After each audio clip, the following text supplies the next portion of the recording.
He's the other shortstop, the one who no one talks about outside Washington, D.C., the one who doesn't have a $300 million contract, at least not yet. He also happens to be perhaps the best of the bunch. We're talking about Trea Turner of the Washington Nationals. Why? Since helping lead the Nationals to the World Series championship in 2019, Turner has statistically been the best all-around shortstop in the game.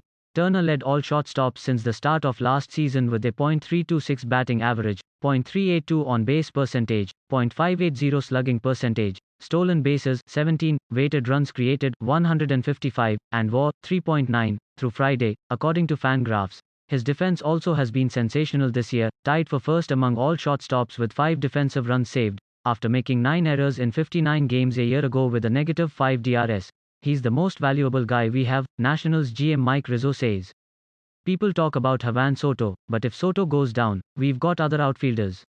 If Turner goes down, we really don't have that guy, says Nationals manager Davey Martinez. He's our catalyst, he's what makes us go. Certainly, the Nationals don't win the World Series without Turner. They're probably not a contender this year without him, and they may not be going anywhere without him in the future. We never got our ring ceremony, and weren't able to raise our championship banner in front of our fans, Rizzo said, but we still had the parade of all parades. I think I was drunk for a month after that one. Turner is the straw that stirs the Nats drink, and in a year, he's going to be an awfully expensive one when he hits free agency. Turner, 27, has watched Francisco Lindor get $341 million from the New York Mets and Fernando Tatis $340 million from the San Diego Padres. This winter, all-star shortstops Corey Seager of the Los Angeles Dodgers, Carlos Correa of the Houston Astros, Trevor Story of the Colorado Rockies and Javi Baez are free agents. A year later, it'll be Turner's turn. I don't care if I'm in front of them or behind them, Turner told USA Today Sports. I just want people to be happy and make as much money as possible. It's good for the player, and good for the game. It's unbelievable how much talent there is among shortstops. They all bring something a little different to the table. I'm looking forward to seeing guys make their free agent decisions. It's going to be weird seeing some of these guys in different uniforms next year. If it's up to Turner, he'd just as soon stay put in Washington. He had serious contract talks with the Nationals during the 2020 spring until COVID-19 shut down the game. Now, his price tag just keeps going up. I'd love to stay with the Nats, Turner said. There will be guys taking up spots this winter, so there's only going to be so many seats at the table. I'm not worrying about it now.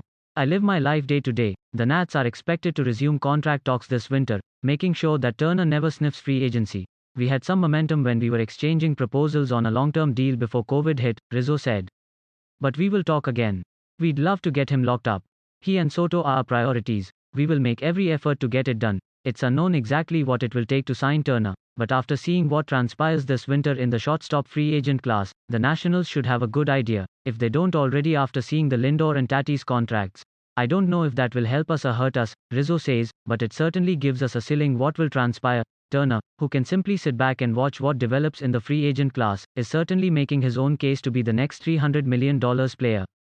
In the last week, he hit 2 home runs in one game against the Toronto Blue Jays one night and produced 4 hits the next. The ultimate individual goal, he says, is to obtain 200 hits and score 100 runs a season. He was on pace to reach the milestones a year ago when he led the league with 78 hits while scoring 46 runs in the abbreviated 60-game season, which would have translated to 210 hits and 124 runs during a regular 162-game schedule. His and runs are the numbers that really impress me, Turner says. It means you're contributing a lot to your team by being in the lineup every single day, and scoring runs is how you win games. I just want to be a complete player, and contribute to my team every way I can. Well, when you have 31 home runs, 89 RBI, 12 runs, 38 stolen bases and a slash line of .313, .370, .538 over the past 162 games, there's not a shortstop who is a more complete player. Offensively, he's as good as any shortstop in the game, Rizzo says.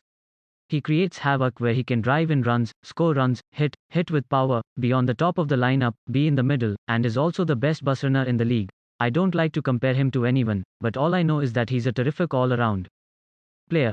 Our priority is to keep him for a long time. The Nationals were under .500 entering May. Rumors are flying that 3-time Cy Young winner Max Scherzer could be prime trade bait this summer, and Rizzo can't help but sit back and laugh. With everything we've gone through with the COVID, and the way we've played, Rizzo tells USA Today Sports, I'm proud of these guys. We'll be there in the end. I think 88 wins or so wins the division, and we're as good as anybody in the division. Why, if the Nats don't open the season with 11 of their players sidelined by COVID-19 and the protocols, maybe the idea that Scherzer could be available is mocked. Come on, wasn't it just 2 years ago the Nationals started 19-31 and wound dancing on the field 5 months later holding the World Series trophy? That's why I don't listen to any of that stuff, Rizzo says. Come on, the stuff on Scherzer came out after our 7th game of the season. Game 7. Come on, man. If we were 10 games out in July I could see it, but not now. When you open the season without 11 players, 4 starting position players, 2 starters, your closer and your setup guy, and play the teams we played, you feel good about where we are? I like the fight in this team. We're going to be just fine. Besides, when you enter the weekend without a single team in the NL East having a winning record, what's not to like? I wouldn't be surprised if it stays like this all year, Turner says. Nobody is going to run away with it. Just when you think we've seen the best in Mike Trout, along comes this season. He's off to the greatest start of his career with a slash line of .425, .523, .781. The last player to have these totals through April with at least 75 plate appearances was Barry Bonds in 2004, and the last to produce this offense in any month was Lance Berkman in May 2008. A player like Trout comes every 50 years in this game, says future Hall of Famer Albert Pujols. We just witness greatness every day. I'm blessed that I was out in the front seat, hitting behind him for a while, and now wearing the same uniform and taking the field every day. It's unknown, of course, how long Trout can continue this stunning pace, with 9 years left on his $360 million contract extension. Pujols knows firsthand how injuries and father time can be an ugly nemesis. He hit .328 with a .420 on-base percentage, .617 slugging percentage with 445 homers and 1,329 RBI in 11 years with the St. Louis Cardinals. He has hit .256 with a .312 on-base percentage and .448 slugging percentage with 222 homers and 783 homers in his 10 years with the Angels. I had the best 10 years ever that anybody had, Pujols said, and I thought I was going to have the best career. I was going to continue to do it for the rest of my life. It's just impossible to do that. I just hope he can stay healthy. If he can stay healthy, he probably can carry that for a while. Enough with all of the laughs when a position player enters a game in a blowout loss. When a team like the Chicago Cubs are using 3 position players in a game, despite having a 14-man pitching staff, it's embarrassing. We have already had 17 position players pitch in games this year, the most in history for the month of April, and this is with a 26-man roster. Instead of everyone yucking it up and having the position player on Zoom calls, the focus should be on how embarrassing it is for the team to even reach a point. In the words of one Hall of Famer who sent a text after the Cubs' 10-0 loss to Atlanta, when does integrity of the league comes to play? The most surprising thing in the month of April according to an informal survey of scouts and baseball executives. The New York Mets offense. Through Friday, the team was last in the major leagues in runs, 58, homers, 15, and slugging percentage, .349. They scored more than 4 runs in a game just 3 times in April. Jacob deGrom has a 0.51 ERA and the Mets are 2-3 in his starts, being shut out twice. Mets owner Steve Cohen couldn't resist tweeting, "I think we are all surprised at the lack of hitting so far." Mets fans are booing their new $341 million man, Francisco Lindor, who had a brutal slash line of .189, .299, .243 with 1 homer, 3 RBI and 2 extra base hits in April. "It's interesting and it's funny and it sucks," Lindor said.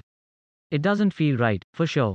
Interesting, because it's the first time that it's happened in my career, and funny because I'm getting booed and people think I'm going to go home and just think about why I'm getting booed. I get it. They're booing because there's no results. That's it. They expect results. I expect results, and I get it.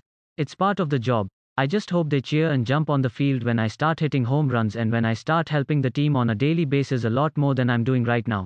Remember when the Chicago White Sox non-tendered Carlos Rodon during the winter, only to bring him back as insurance 2 weeks before spring training, believing he can be a valuable lefty out of the pen if he doesn't make the starting rotation? Well, 1 month into the season, Rodon has been their best starter, with 29 other teams kicking themselves for not trying to sign him themselves. Rodon finished the month of April with a 4-0 record and 0.72 ERA, with a no-hitter in 1 game and a career-high 12 strikeouts in another. "Just look at what he can be when he's healthy," White Sox manager Tony La Russa says. "I've seen him when he's healthy, you all have, and he's not one of those back-of-the-rotation starters. What a lift he's given us. Say hello to the Kansas City Royals." Remember the criticism when Royals GM hired Mike Matheny to replace Ned Yost as their manager? Well, the Royals ended the month with the second-best record in baseball, 15-9, after not having a winning record since their 2015 World Series title. Their April record in the last 3 full seasons, 23-47, MLB, Blue Jays cut ties with Roberto Alomar following sexual misconduct allegation. New Soccer Super League met with opposition. I think a lot of it has to do with the belief, Matheny said. We talk about this a lot, but they walk out there expecting good things to happen. Many of us have been part of teams where the opposite is there, and that's a tough route to get out of. But the one that they're on right now, I want them to continue to think that way, feel that way for as long as we can. They are doing this with a rotation that earns a combined $28.1 million. Lefty Danny Duffy, earning more than half of that, is 4-1 with a 0.60 ERA through 5 starts and is eligible for free agency after this season. St. Louis Cardinals manager Mike Shildt couldn't stop raving about Philadelphia Phillies outfielder Bryce Harper after he sent a text message to Cardinals pitcher Genesis Cabrera, telling him there are no hard feelings after being hit in the face by Cabrera's 97 mph fastball. You want to talk about a first-class move, Shildt said. Whoever's a fan of Bryce Harper, whoever has children that are fans of Bryce Harper, support that guy.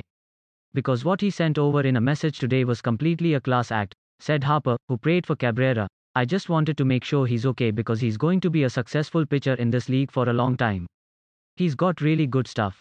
And I just wanted to make sure he was good. Nationals first baseman Ryan Zimmerman, who played 7 years with Harper, says inexperienced and wild pitchers like Genesis Cabrera are posing a serious threat to the safety of hitters.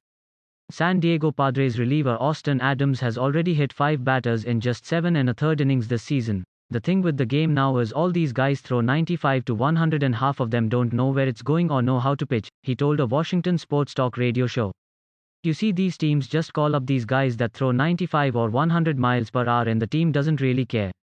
They're just trying to see if they have anything in them. A couple years ago, these guys would be in AA or AAA for another year trying to learn how to pitch, but these teams just call them up to see if they can kind of hit lightning in a bottle. If not, they send them back down. They don't care if they hit 4 guys on the other team. What does it matter to them? The GM of the other team is not in the box, so he doesn't care. It's a different kind of game, but it is what it is, and that's where we're at. There were a record 1,984 hit by pitchers in baseball's last full season in 2019, and we're on pace to eclipse it this year. Shohei Ohtani continues to defy the logical sense being an elite pitcher and a dynamic hitter, but how long can it last? If you're the Angels, you eventually need him to pick just one because it's too big of a strain, one AL executive said. But for the Angels, he's got too good of an arm not to be in the rotation and too good of a bat not to be in the lineup. I honestly don't know how mentally he can prepare himself to do both. Hall of Famer Reggie Jackson, who spent 28 years as a Yankee advisor, has now joined the Houston Astros front office, focusing on charity endeavors with owner Jim Crane. The Phillies opened the season winning their first 4 games. They spent the rest of April failing to win back-to-back games. The Dodgers now have had 12 players from their 2016 draft class reach the major leagues. Stunning. How riveting were the 2 series between the Padres and Dodgers? They played 68 innings, the Dodgers led at the end of 25 innings, the Padres at the end of 22, the teams were tied 21 innings, and neither team led by more than 2 runs in 60 innings. You have 2 clubs that are super talented and playing a great brand of baseball, Padres manager Jay Stingler said. Overall, I think it's great for the sport. The only drawback for both teams was the emotional letdown after their series. Their combined record immediately following the 2 series was 1-9. Kudos to the Red Sox's scouting department for plucking Garrett Whitlock from the Yankees in the Rule 5 draft. He has been terrific, striking out 18 in 13 1/3 innings without giving up a run. The Red Sox eventually planned to put him in the starting rotation. Atlanta pitcher Ian Anderson is the first pitcher since 1920 to have 3 starts of at least 6 innings while allowing no more than 1 hit among first 11 career games. Pardon the Twins for hating the extra inning rule and doubleheaders. They are 0-9 this year in games that aren't 9 innings. Just in case you're wondering what a lousy April can do for your playoff hopes. In the past 40 full seasons, none of the 305 teams had a .425 or worse winning percentage in April and won the World Series. The last team to pull it off was the 1980 Phillies when they were 6-9. The 1979 Pirates are the only team to have a .400 or worse winning percentage in April, playing a minimum of 15 games to win the World Series. Cleveland starter Shane Bieber quietly eclipsed Hall of Famer Randy Johnson with his 11th strikeout game Friday. It was his 18th consecutive start with at least 8 strikeouts. It's kind of surreal just to be able to experience that, says Bieber, whose 68 strikeouts through 6 starts is second behind only Hall of Famer Nolan Ryan. Bieber also has not permitted more than 3 earned runs in a regular season start since September 15, 2019. The only players to hit at least 50 homers and steal 40 or more bases over a 162-game span?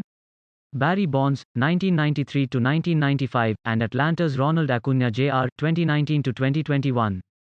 John Means quietly had a spectacular month for the Baltimore Orioles, going 3-0 with a 1.70 ERA and 0.84 WHIP, striking out 38 batters in 37 innings. He's turning into a complete pitcher, Orioles manager Brandon Hyde says.